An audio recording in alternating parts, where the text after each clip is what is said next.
ওসমান হাদি ভাই মারা গেছে আজ প্রায় 1 মাস হয়ে গেছে, এখন পর্যন্ত কোনো বিচারের নামগন্ধ নাই। এর সাথে আইনের লোক, প্রশাসনের লোক, কিছু কিছু সরকারের লোক এতে জড়িত থাকার আশঙ্কা, মানে না থেকে পারে না ভাই। নাইলে এখন পর্যন্ত ধরতে পারতেছে না, বিচারের কোনো নামগন্ধ নেই, বিচার নিতেই মন চাইতেছে না, বিচার নিয়ে মুখী, বিচার নিতেই মন চাইতেছে না, এমন একটা ব্যবসা। এত আন্দোলন করতেছে, গায়ে লাগতেছে না, মানে বিষয়টা কেমন এগুলো। এখন আজ যদি ওসমান হাদি ভাই হত্যার যদি কোনো বিচার না হয়, আগামীতে আগামী 100 বছরে কেউ ওসমান হাদি ওই জন্মানোর সাহস পাইবে না, কেউ ওসমান হাদি ওই উঠে দাঁড়ানোর সাহস পাইবে না।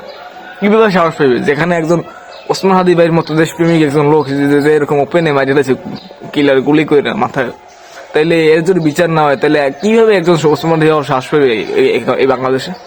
এই বাংলাদেশে ভালো মাসের দাম কই? শেখ হাসিনা থেকে দেশ স্বাধীন করছো, কিসের দেশ স্বাধীন করছো? কই দেশ স্বাধীন হয়েছে তোমার? তোমার বিচার কই?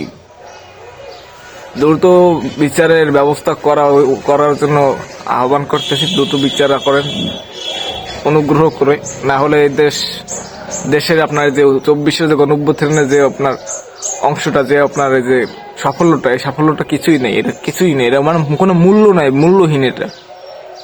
ভালো থাকবেন, আল্লাহ হাফিজ।